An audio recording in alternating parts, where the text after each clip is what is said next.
Today I'm going to show you how to set up a Kubernetes home lab. Now it's probably going to take 5 or 10 minutes. You can do it with a Windows or a Mac OS. You can even do it probably with a Ubuntu server as well.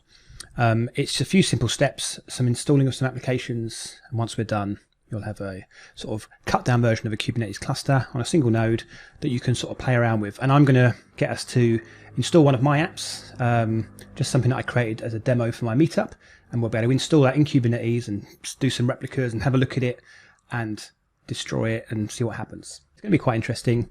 So let's get started. So what is Kubernetes? You know, you can read that, or you can just go to the Kubernetes link and read it all for yourself. It's all on there. At the end, I'm going to recommend some resources that I think would help you. So for now, let's skip what is Kubernetes. You'll probably already know a little bit about that. You know, why do I need it? You know, it's basically a container management platform. I'm going to carry on going down. So today we're going to use MiniKube to set up our Kubernetes environment on our local computer. It can be a Windows or Mac, like I said. MiniKube is a tool that makes it easy to run Kubernetes locally. Single node cluster inside a virtual machine. So we're going to be installing VirtualBox if you haven't already got it, and we're going to be installing MiniKube and KubeCTL. I'm assuming you've got VirtualBox installed. If you don't, you can click on the link. It will take you to the VirtualBox page and just click on Windows host or Mac OS or a Linux distribution. Follow the Windows install steps, which are generally next, exit, and then you'll be good to go. Okay, once you've finished that, we're going to be looking at the MiniKube install. If we click on this link, it will take you to this page, and they've done a really good job here. There's also a GitHub page associated with this. So what it says is to download and install the latest release, use PowerShell to run this installer. So if I just come up here, just open PowerShell. There we go. And then I'm just going to cut and paste this PowerShell command, which will go off and get it. Now I'm doing this from home. There's no issue with firewalls or anything like that. If you're trying to do it from work or on a work laptop, then there may be some issues getting out to some of these websites. So this will just take a moment. It sets it up in the C drive MiniKube directory. So that's where we're going to go to with a CMD window in a minute, and we're going to run everything that we're going to do from there. Okay, I'll give this a second to finish. It doesn't take too long. There is a next second step here of adding the MiniKube binary to your path, but we don't need to do that. Okay, so that's carrying on. While that's doing the install, let's look at what's next. So once we've installed it, we're going to then run the start. So let's go there now. So a quick shortcut in Windows to get to a particular directory is just to open up Explorer, go to your C drive, and we can see MiniKube. So go into MiniKube, and then from here, just write CMD. And that will take us into a command window in that directory. Okay, so let's leave that there. We can come back to this, put it up there, because I might put my head in the corner so it doesn't get in the way. So we've got MiniKube installed, and now it says to start MiniKube. So we do a MiniKube start. We can just cut and paste now. And the first time you do this, it will take a few minutes. It has to download some software. It has to do some setup. And it will take maybe 3 or 4 minutes. This is probably the longest part of the whole exercise we're doing today. So it will look like this. A couple of the key things are you need 6 GB of memory. You also need some storage space. Okay, so that's just going to do that. So I'll probably just skip this a little bit while this does the install to save us 30 seconds or a minute.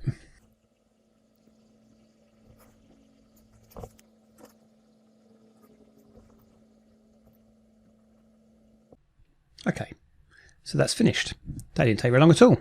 It's probably because I've installed it once already, so it may take you a minute longer. Okay, the next step is so let's just check, yes, it's done, it's installed. Okay, so it didn't find the KubeCTL, so that's what we're going to do next. We're going to install the KubeCTL commands. There is a sort of cut down version of KubeCTL that you can use with MiniKube, but I prefer to install the real one because then I get the full functionality. There's some things that are a bit different when you try and use the MiniKube KubeCTL over the just normal KubeCTL command. Where do we need to go? So install KubeCTL. Let's just start this one up.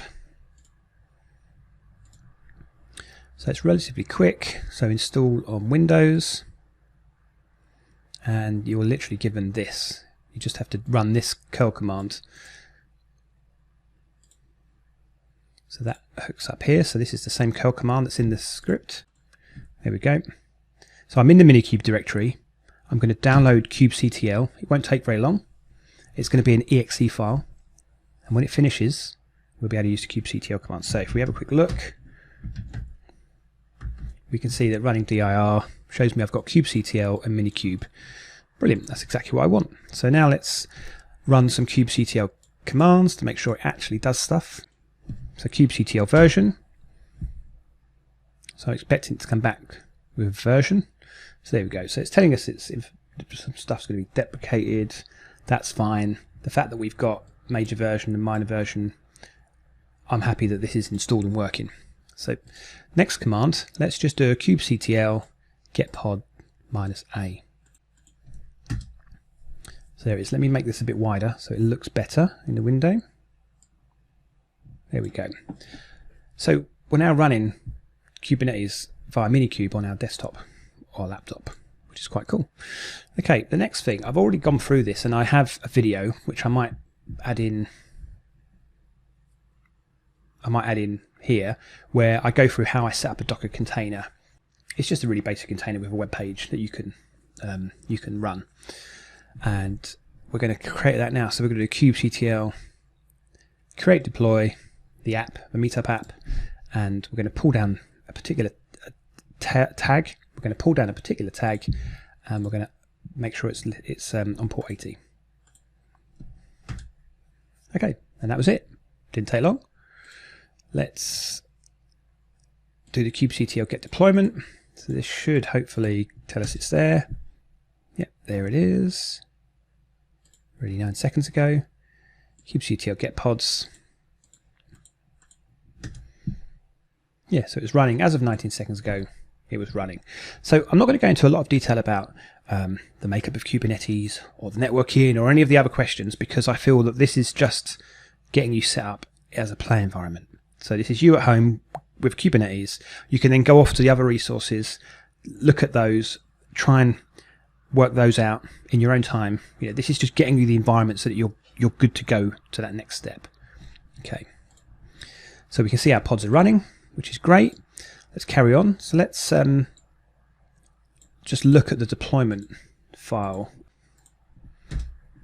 You know, you can go through this and have a look at all the different settings that make up the deployment. So the deployment includes like the service and everything else, which is very handy for us. So we can see that's there. Now we're going to expose the port. And when we expose the port, it's going to give it an IP address and a port name. And we'll be able to actually go on internally on our computer and actually look at that. So let's run that now. Okay, so it's exposed. It's all very simple commands. You know, they sort of make sense. It isn't really difficult. Let's have a look at the services. There it is. So we obviously have the Kubernetes cluster service, but now we've got the meetup app service. And if we get the URL,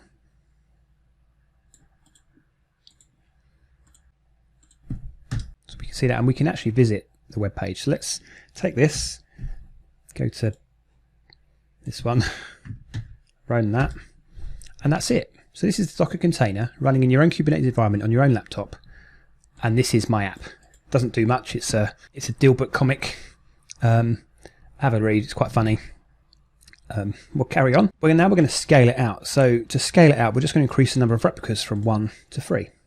So we just pop that in, and it says it's been scaled. So let's check it's been scaled. Let's check the pods. And there are some shortcuts you can do in Kubernetes. You don't have to write pods or pod. You can just do PO as well. And there we go. We've now got 3 pods running. So we can see this was the first one, and then these 2 just started up because I've told it I need 2 more replicas to make the number up to 3. So next, let's check out the endpoint, because when you, here it is. So when you expose your app, you can check the endpoints. So if we do that, so we can see that these are my 3 endpoints internally in Kubernetes. They're the 3 endpoints of my app for each instance. And then when you try and connect to it, it will go to one of those 3. It's like it takes care of all the network inside for you. It's really good. So let's delete 2. So let's delete 2 of them. So we just select 2. Let's select the oldest one and this one. So when I kill these, what's going to happen? So they're deleted. Let's do another PO. we can see that they've started up again because the deployment says there should be 3 replicas. So there needs to be 3, so it starts them up. So if you kill it, it starts it up again. So this is that whole self-healing thing going on, which is quite cool. And let's run the MiniKube service meetup app, and then that will bring us up a load of information. Let's have a look. Yeah, there it is, and it opens it up for us, so we don't have to go to the link. It will just open it up for us on the port that we're looking to open it up on, which is the same as the previous one. So that's there. And finally, what else are we doing? Yeah, let's have a look at the service information. We can see here that it's on no port, it's been exposed, port 80. And if we just describe the service, then you get a whole lot more information. So you get all the endpoints, you get the port, you get the IP addresses, you get a bit more information. So that's it. So let's check out the dashboard. So this is quite another sort of cool feature of MiniKube. So we can check out the dashboard. Let me just bring up the command. This will automatically open a browser. And here we go. So we've got the 3 pods that are running. This is quite cool. So browser opens and gives you the cluster information. So we can have a look at this. We can go and have a look at cron jobs. There aren't any, no daemon sets. We can see that we've got a deployment. We can click on that and have a look. You know, it tells you when it was first started and all that other information. You know, quite cool. Any ingress? No. Config maps, root CA, leave that. Yeah, so it's actually namespaces. Yeah, we're in default. So, you know, there's a whole lot of information here, which is really, really helpful. You know, it's a really quick way of setting up your own Kubernetes cluster. So I'm going to go and fix this. So what have we accomplished? We've installed and set up MiniKube and KubeCTL on your laptop. We've started the Kubernetes cluster as MiniKube, and we've run our container image, which I provided. We've exposed that container deployment and port. We've used MiniKube to start the container as a Kubernetes service, adding replicas. Finally, we started the Kubernetes dashboard to display information about our cluster and pod. So that's pretty much it. Let's hit enter on that. In fact, if we just Control C, I think that takes it away. Yeah, so that'll stop it. And then this won't be here anymore. So now you've got that, you can go off and do all sorts of things. You can go and look at other Kubernetes resources, you can run commands, you can bring in other resources, you can break it, do whatever you want. It's there for you. And it doesn't take very long to build another one. So we're going to delete the deployment and the service. So first of all, let's get all the information that we need. So here it is. This is all the information that we need to kill it. So we're just going to delete, so KubeCTL delete, deploy the deployment and the service here. And that's going to do that, and then we run it again. We can see that the only thing we have left is a Kubernetes service, and we're going to leave that because we'll break our Kubernetes service. So now all we have to do is MiniKube stop, and it stops MiniKube, and that's it. So anytime you want to start it, it's ready here. You just do MiniKube start.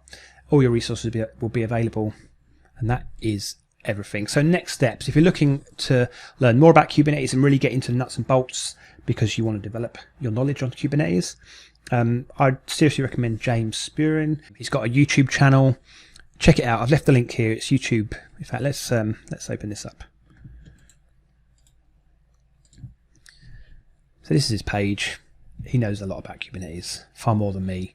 And he's got loads of pages here, all free resources. He's just currently doing a containers Kubernetes and KCNA certification course. So sign up to that, check those out, and you'll be on the right course.